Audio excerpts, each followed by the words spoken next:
आज के इस वीडियो में सामान्य ज्ञान का 5वां भाग लेके आ रहे हैं, जो कि बेहतरीन किताबों का निचोड़ होगा या आपके किसी भी हाई लेवल एग्जाम के लिए फायदेमंद साबित होगा। अगर आप चाहते हैं इस वीडियो का पीडीएफ डाउनलोड करना या फिर इसे लाइन बाय लाइन पढ़ना, तो आप इस ऐप को डाउनलोड करके उसे पढ़ पाएंगे। इस ऐप का लिंक वीडियो के डिस्क्रिप्शन में और पहले कमेंट बॉक्स में मिल जाएगा। इस वीडियो को लाइक करने के साथ चैनल को जरूर सब्सक्राइब करें, उसके बाद बेल आइकन दबाएं, उसमें ऑल सेलेक्ट करें इसी तरह की बेहतरीन वीडियो सबसे पहले पाने के लिए। शुरू करते हैं। देखिए, इसके 4 पार्ट ऑलरेडी अपलोड है। इसके अलावा ढेर सारे पार्टों को हमने अलग तरीके से भी अपलोड किया है, तो अगर आप ऐप पे जाते हैं या फिर प्लेलिस्ट में तो आप उन सब वीडियो को देख पाएंगे। शुरू करते हैं। पहला क्वेश्चन है कि मध्यकालीन भारत के मुगल शासक वस्तुतः थे। देखिए, मध्यकालीन भारत का कहा गया है। अगर आप मध्यकालीन इतिहास पढ़ते हैं तो आपको मध्यकालीन इतिहास कब से पढ़ाया जाता है? 1206 से। 1206 के पहले का जो है वो मध्यकालीन इतिहास में आपको नहीं पढ़ाया जाता है। 1206 में आपको जो सबसे पहला शासन मिलता है ये मिलता है गुलाम वंश। गुलाम के बाद आते हैं खिलजी, तुगलक, लोधी, और इस तरह जब इन सब का सिलसिला खत्म होता है तब जाकर के 1526 में आते हैं मुगल। मुगल का जो पहला शासक था भारत में ये था बाबर, यानी कि यहाँ पे बाबर, और बाबर का जो बेटा था कौन था? हुमायूं, हुमायूं का बेटा अकबर, अकबर का जहांगीर। इस तरह आपको ये पूरी सीरीज पता होनी चाहिए। तो मध्यकालीन भारत के जो मुगल शासक थे ये थे तुर्क। कैसे तुर्क? तो चगताई तुर्क। अगला है कि बाबर को सर ए पुल के युद्ध में किसने पराजित किया था? तो ये इंडिया से बाहर की बात है और ये पराजित किया था सैबानी खान ने। अगला क्वेश्चन है कि पानीपत का प्रथम युद्ध कब हुआ था? देखिए, बाबर जब भारत में आता है तो बाबर के द्वारा जो युद्ध लड़े गए उनकी संख्या है 4, क्योंकि बाबर के पास उतना टाइम ही नहीं था। बाबर 1526 में आया, 1527 में भी लड़ा, इसके अलावा 1528 में भी युद्ध लड़ा, 1529 में भी युद्ध लड़ा, और 1530 में इसकी मृत्यु हो जाती है बीमारी के कारण। तो यहाँ पे देखेंगे आपकी 1526 में जब बाबर आया, वैसे आप ये कहिए कि बाबर आया नहीं, बाबर को बुलाया गया था। बाबर को जो लोधी वंश था उसको खत्म करने के लिए बुलाया गया था, और जो बुलाने वाले शासक थे उनका मानना ये था कि जब बाबर भारत आएगा और लोधी वंश को खत्म करेगा तो यहाँ से ढेर सारा रुपया पैसा लेकर के वापस चला जाएगा। लेकिन ऐसा हुआ नहीं। जब बाबर आया और इसने पहले युद्ध में इब्राहिम लोधी को हराया। पहला युद्ध हुआ था पानीपत का पहला युद्ध 1526 में, और इसने हराया इब्राहिम लोधी को। इब्राहिम लोधी को हराया तो इसने देखा कि यहाँ पे तो बहुत ज़्यादा रुपया पैसा है।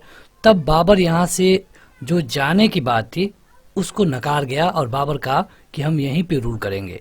अगर आप ये जानना चाहते हैं कि आखिर बाबर को भारत आने का न्योता किसने दिया था, तो सबसे पहला न्योता दिया गया था राणा संगा के द्वारा।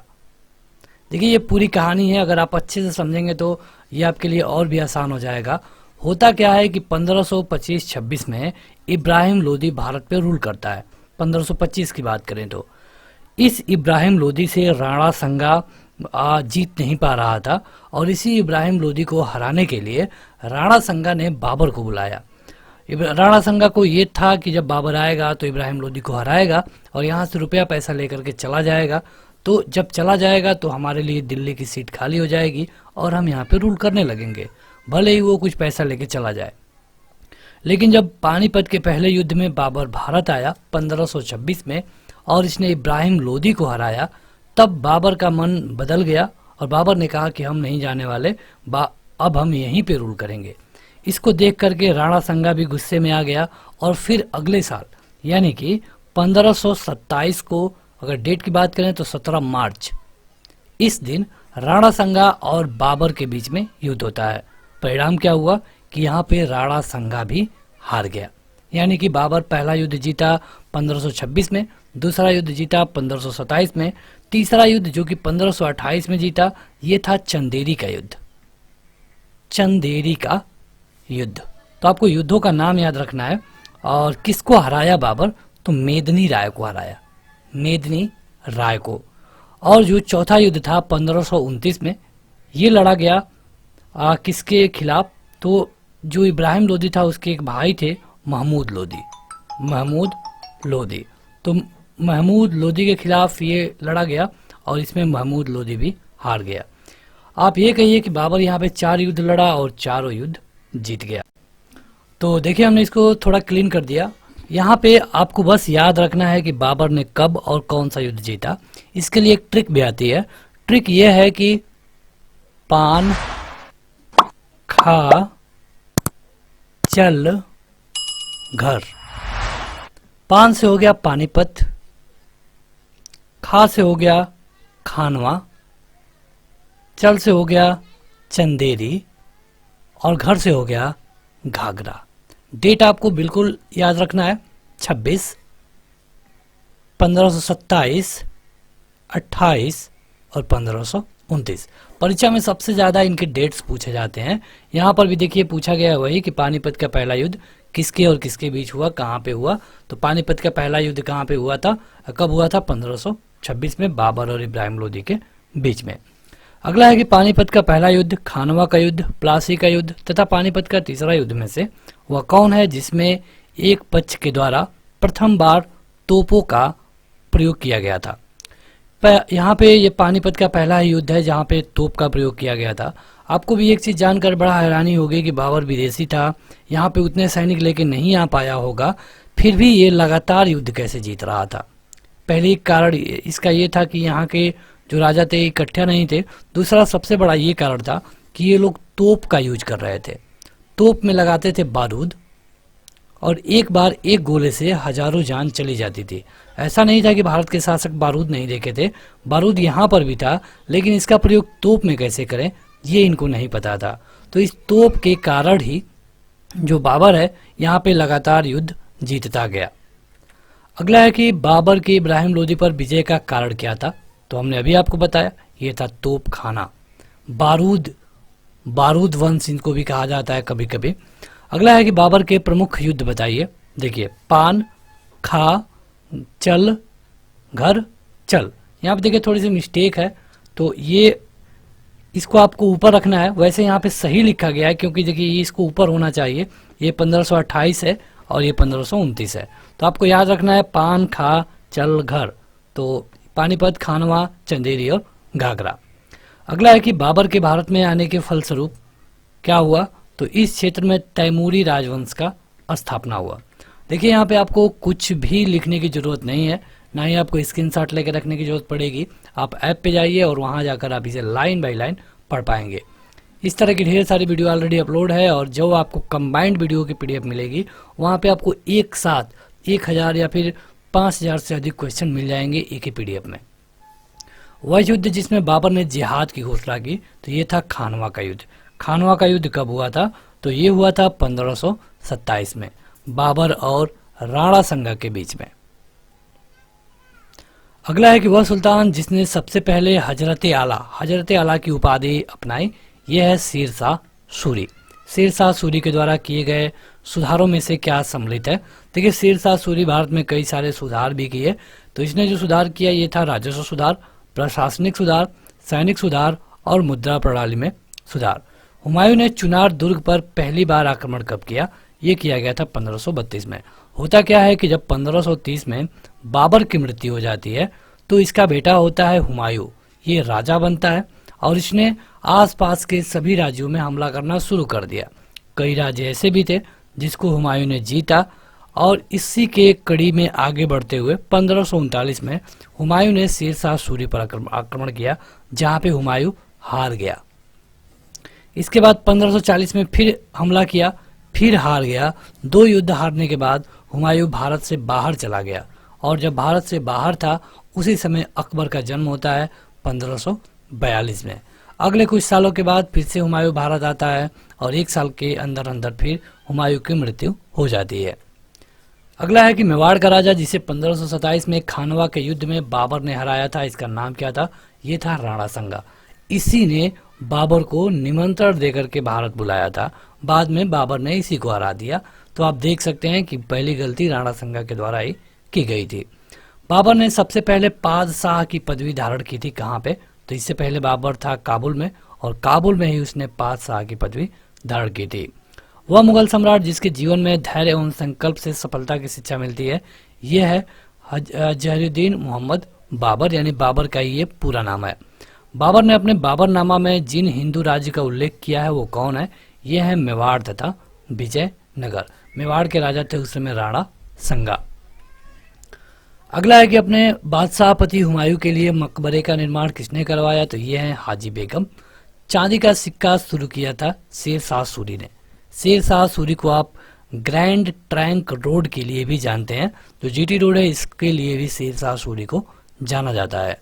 शेर शाह के अंतर्गत तांबे के दाम और चांदी के रुपए की विनिमय दर क्या थी? मतलब कितना तांबा होगा तो आपको एक चांदी का सिक्का मिल जाएगा, तो ये था 64:1 का। शेर शाह सूरी की मृत्यु कहाँ पे हुई थी? ये हुई थी कालिंजर के किले में। अगला है कि कामरान, उस्मान, अस्करी और हिंदाल, इनमें से वो कौन है जो कि हुमायूं का भाई नहीं था? ये है उस्मान। देखिए होता क्या है कि जब बाबर मर जाता है तो हुमायूं अपने मतलब 4 भाइयों में से एक था, तो इसमें उस्मान नहीं है। कामरान, अस्करी और हिंदाल ये हुमायूं के भाई थे। हुमायूं ने सबको बराबर बराबर राज्य बांट करके खुद रूल करने लगा। हुमायूं के द्वारा लड़े गए 4 प्रमुख युद्धों का तिथि अनुसार सही क्रम क्या है? देवरा, चौसा, कन्नौज और सरहिंद। सरहिंद के युद्ध 1555 में हुआ। यहाँ पे हुमायूं ने फिर से वापसी की। आगे बढ़ते हैं तो अगला है कि फरीद, जो कि बाद में शेर शाह सूरी बना, इसने शिक्षा प्राप्त की थी कहाँ से? जौनपुर से। बेसिकली ये केवल बिहार में राज्य करता था। बिहार में सासाराम है, लेकिन बाद में जब हुमायूं इस पे आक्रमण किया तब ये दिल्ली चला गया। बलबन, अलाउद्दीन खिलजी, इब्राहिम लोदी तथा शेर शाह सूरी मध्ययुगीन शासकों में से कौन है जो कि उच्च शिक्षित था? तो ये था शेर शाह सूरी। शेर शाह सूरी कहाँ से था? तो अफगान से। अफगान से। तो चलिए आगे बढ़ते हैं, लेकिन एक चीज आप हमें कमेंट करके बताइए। अभी हमने आपको बताया कि बाबर द्वारा लड़े गए युद्ध के बारे में, तो बताइए कि चंदेरी का युद्ध कब हुआ? चंदेरी का युद्ध कब हुआ? कमेंट करके बताना है आपको कमेंट बॉक्स में। अगला है कि मात्र एक मुट्ठी बाजरे के चक्कर में मैंने अपना साम्राज्य खो दिया, यह कथन किसका है? तो यह है शेर शाह सूरी का। शेर शाह सूरी का मकबरा कहाँ पे है? सासाराम, यानी कि आज के बिहार में। बिहार में आज भी सासाराम है। अगला है कि शेर शाह ने निर्माण करवाया था, तो ये करवाया था दिल्ली का किला ए कोहना मस्जिद। दिल्ली में पुराना किला के भवनों को निर्माण किसने करवाया? ये करवाया गया शेर शाह सूरी के द्वारा। ये सारे क्वेश्चन आपसे पूछे जाते हैं। देखिए इससे पहले हमने लुसेंट को कवर किया, स्पीडी को कवर किया, उसमें थोड़े आसान क्वेश्चन थे, लेकिन यहाँ पे हम चैप्टर वाइज हार्ड क्वेश्चन को भी कवर कर रहे हैं, जो आपके हाई लेवल के एग्जाम में भी काम करेगा। आपको सरकार की जो नई व्यवस्था है RNA CET वाली, उसमें भी आपके लिए ये फायदेमंद होगा। अगला है कि कृषकों की सहायता के लिए जिस मध्यकालीन भारतीय शासक ने पट्टा एवं कबूलियत की व्यवस्था शुरू की वो कौन था? पट्टा और कबूलियत की व्यवस्था शेर शाह सूरी के द्वारा शुरू की गई। शेर शाह सूरी का उत्तराधिकारी कौन था? तो ये था इस्लाम शाह। अगला है कि वह स्थान जहां पर अकबर को हुमायूं की मृत्यु की सूचना मिलने पर राजगद्दी पर बैठाया गया, ये था कालानौर। देखिए होता क्या है, 1555 में जब हुमायूं भारत आता है, वहाँ पे एक छोटा लड़का था जो रूल कर रहा था, उसको हटा करके हुमायूं राजा बन गया और अकबर को एक युद्ध के लिए कालानौर भेज दिया गया। अभी अकबर कालानौर में ही था, तब तक सीढ़ियों से गिरते ही हुमायूं की मृत्यु हो गई, और जब पता चला अकबर को कि हुमायूं की मृत्यु हो गई तो कालानौर में ही इसको राजगद्दी पे बैठा दिया गया। हल्दी घाटी युद्ध के पीछे अकबर का मुख्य उद्देश्य क्या था? राणा प्रताप को अपने अधीन लाना का इसका मेन काम था। हालांकि अगले साल कभी तक भी ये अकबर राणा प्रताप को अपने अंडर में नहीं ला पाया। राणा नहीं है, महाराणा प्रताप है। अगला है कि हल्दी घाटी का युद्ध कब हुआ था? तो बेहतरीन क्वेश्चन है, ये हुआ था 1576 में। और हल्दी घाटी के युद्ध में महाराणा प्रताप की सेना के सेनापति कौन थे? तो ये थे हकीम खान। इनका जो घोड़ा था ये चेतक था, आपने जरूर पढ़ा होगा इनके बारे में कहानियां। अगला है कि वह राजपूत शासक जिसने मुगलों के विरुद्ध निरंतर स्वतंत्रता का संघर्ष जारी रखा और कभी भी समर्पण नहीं किया, ये थे मारवाड़ के रावचंद्र सेन। अकबर के साथ युद्ध करने वाली दुर्गावती रानी थी कहाँ की? तो मंडला या फिर गोंडवाना की।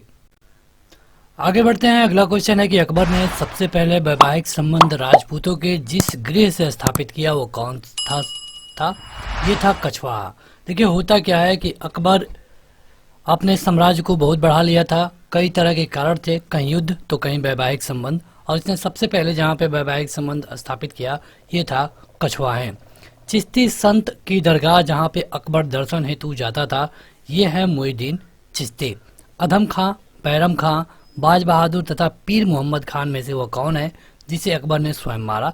ये था आदम खान। देखिए होता क्या है कि इस तरह के क्वेश्चन परीक्षा में पूछे जाएंगे कि निम्न में से वह कौन है जिसे अकबर ने स्वयं मारा। ये आपका पहला है ऑप्शन, ये आपका दूसरा ऑप्शन, ये आपका तीसरा ऑप्शन और ये आपका चौथा ऑप्शन। यानी कि जब ऑब्जेक्टिव क्वेश्चन बनेगा तभी भी ये क्वेश्चन आपसे पूछा जा सकता है। राजपूताना का वह राज्य जिसने अकबर की संप्रभुता स्वयं स्वीकार नहीं की थी ये था मेवाड़, और महाराणा प्रताप यहीं से थे। अगला है कि अकबर की लोकप्रियता का कारण क्या था? तो देखिए अकबर बिल्कुल पढ़ा लिखा नहीं था, फिर भी इसने कई सारे अच्छे काम किए, जैसे कि मनसबदारी, धार्मिक नीति, भू राजस्व व्यवस्था और सामाजिक सुधार। तो जितने बुरे बाबर थे या फिर हुमायूं थे उससे बहुत हद तक अच्छा था अकबर। वह मुस्लिम शासक जिसने तीर्थ यात्रा कर समाप्त कर दिया। मतलब कि जब पहले लोग तीर्थ यात्रा पे जाते थे, जैसे वो अगर वो मुस्लिम नहीं है, मुस्लिम के अलावा और कोई भी धर्म है तो उनको टैक्स देना पड़ता था, लेकिन जब अकबर आया तो इसने इस टैक्स को ख़त्म कर दिया। अब कोई भी बिना किसी टैक्स के अपने तीर्थ यात्रा पे जा सकता था। बाबर, हुमायूं, अकबर तथा औरंगजेब बादशाहों में से वह कौन है जिसको प्रबुद्ध निरंकुश कहा जाता था? ये था अकबर। मतलब निरंकुश था लेकिन उतना नहीं। अकबर का शासनकाल जाना जाता है क्षेत्रों को जीतने के लिए, अपने प्रशासनिक व्यवस्था के लिए और न्यायिक प्रशासन के लिए। आगे बढ़ते हैं। तो अगला है कि अकबर को राष्ट्रीय सम्राट सिद्ध करने में सहायक तत्व कौन है? तो इसने कई अच्छे काम किए, जैसे इसने प्रशासनिक एकता के लिए काम किए, कानूनों में एक रूपता लाया, मतलब सबके लिए एक कानून, अच्छी धार्मिक नीति बनाई। अकबर के शासनकाल में पुनर्गठित केंद्रीय प्रशासन तंत्र के तहत सैनिक विभाग का प्रमुख कौन था? अकबर के शासनकाल में जो सैनिक विभाग का प्रमुख था ये था मीर बख्शी। अकबर कालीन सैन्य व्यवस्था पे आधारित थे, ये थी मनसबदारी व्यवस्था। मतलब वहाँ पे मनसब दिया जाता था। ये 1000 सैनिकों के मनसब है, ये 10,000 सैनिकों के मनसब है, यानी कि जो 10,000 सैनिकों का मनसब है ये 1000 से काफ़ी बड़ा था। अकबर ने जिस मनसबदारी प्रणाली को लागू किया वो कहाँ से ली गई थी? तो ये रूल कॉपी किया गया था मंगोलिया से। अगला है कि अकबर द्वारा बनवाई गई श्रेष्ठतम इमारतें पाई जाती हैं कहाँ पे? ये पाई जाती हैं फतेहपुर सीकरी में। गुजरात विजय के उपलक्ष्य में इसने फतेहपुर सीकरी में बनवाया था कई इमारतें। अकबर के शासनकाल में इलाहाबाद में 40 स्तंभ युक्त मंजिल के निर्माण में 5,000 से 20,000 लोगों ने 40 साल तक काम किया। यह कथन किसका है? यह कथन है विलियम फिंच का। जहांगीर महल कहाँ पे स्थित है? तो यह है आगरा में। देखिए अकबर रूल किया था 1556 से लेकर के 1605 तक। अकबर की मृत्यु हो जाती है 1605 से लेकर के 1627 तक अकबर का बेटा रूल किया जिसका नाम था जहांगीर। अगला है कि अकबर के काल में महाभारत का फारसी अनुवाद किसके निर्देशन में हुआ? ये थे फैजी। मतलब जो महाभारत है इसको हिंदी से फारसी में कन्वर्ट किया गया। अगला है कि अब्दुल कादिर बदायूनी, अबुल फजल, निजामुद्दीन अहमद और शेख मुबारक, इनमें से वह कौन है जिसने महाभारत का फारसी में अनुवाद किया था? यह है अब्दुल कादिर बदायूनी। 2 क्वेश्चन बनेगा, कौन किया? तो बदायूनी। किसके निर्देशन में हुआ? तो फैजी के। ये 2 क्वेश्चन है और दोनों अलग अलग है, आपको परीक्षा में आसानी से कंफ्यूज किया जा सकता है।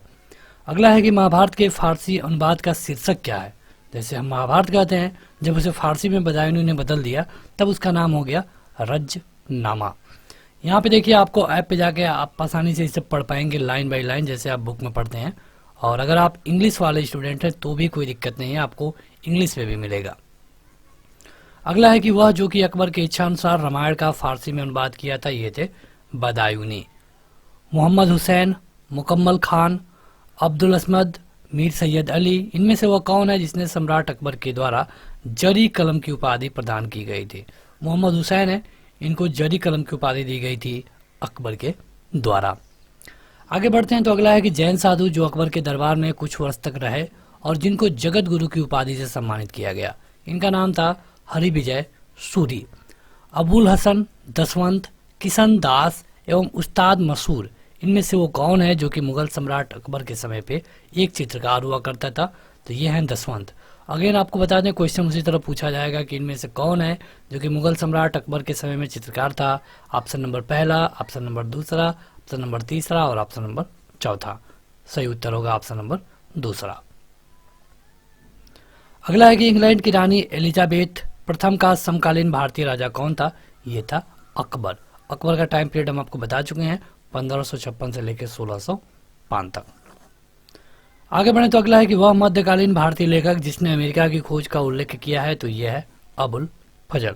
आगे बढ़ते हैं, चलिए बताइए कि भारत और यूरोप के बीच जो समुद्री मार्ग है, इसकी खोज किसने की? आप ये भी कर सकते हैं कि भारत की खोज किसने की, आप हमें उनका नाम कमेंट करके बताएं। आप ये भी बता सकते हैं कि वो निवासी कहाँ का था। अगला है कि अकबर के दरबार में आने वाला पहला अंग्रेज व्यक्ति कौन था? तो ये था राल्फ फिंच। अकबर के शासनकाल की प्रमुख घटनाओं का व्यवस्थित क्रम बताइए। पहले इसने जजिया को समाप्त किया। जजिया मतलब कि धार्मिक टैक्स। मतलब पहले क्या था कि अगर आप हिंदू नहीं हैं और अगर आप जा रहे हैं किसी अपने धार्मिक यात्रा पे, तो आपको टैक्स देना होगा, लेकिन अकबर ने इसे खत्म किया। इबादत खाना का निर्माण करवाया। इबादत खाना मतलब कि ऐसा एक घर जहाँ पे सभी धर्मों के लोग आकर के अपना पूजा प्रार्थना कर सकते हैं। मजहर पर हस्ताक्षर किए और दीन ए इलाही की स्थापना की। अकबर ने बंगाल तथा बिहार में मुगल साम्राज्य को मिलाया कब? 1576 में। और इसी साल आप देखेंगे कि हल्दी घाटी का युद्ध हुआ था। दो सप्पा एवं सिंह सप्पा ये प्रथा शुरू की गई थी किसके द्वारा? अकबर के बेटे जहांगीर के द्वारा। अगला है कि तुजु के बाबरी यानी कि बाबर की आत्मकथा ये किसके द्वारा लिखी गई? तो तुर्की भाषा में लिखी गई हुमायूं के द्वारा। दिल्ली का लाल किला, आगरा का किला, इलाहाबाद का किला एवं लाहौर का किला, इनमें से वह किला कौन है जिसका निर्माण अकबर के राज्यकाल में नहीं कराया गया था? यह है दिल्ली का लाल किला। इसको शाहजहां ने करवाया। अकबर के बहुत टाइम बाद शाहजहां आता है, इसी के पीढ़ी का है। अकबर के काल में 10 घुड़सवार सैनिकों के लिए मनसबदारों को रख रखाव करना पड़ता था 20 घोड़ों का। मतलब जो 10 घुड़सवार थे वो 20 घोड़े का रखने का काम करते थे। अकबर द्वारा बनाई गई वह इमारत जिसका नक्शा बौद्ध बिहार की तरह है, ये है पंच महल। तो बस आज के इस वीडियो में इतना ही। वीडियो को लाइक करने के साथ इस ऐप पे जाके आप इसे लाइन बाय लाइन जरूर पढ़ें। यहाँ पर आप इसका PDF पा सकते हैं। इसके पहले लुसेंट, स्पीडी और हर तरह की जो बुक हैं वो यहाँ पे आप पढ़ सकते हैं। इसका लिंक आपको वीडियो के डिस्क्रिप्शन में और पहले कमेंट बॉक्स में मिल जाएगा। तो अभी एक लाइक कर दें और इसे अपने दोस्तों में जरूर शेयर करें। Thank you.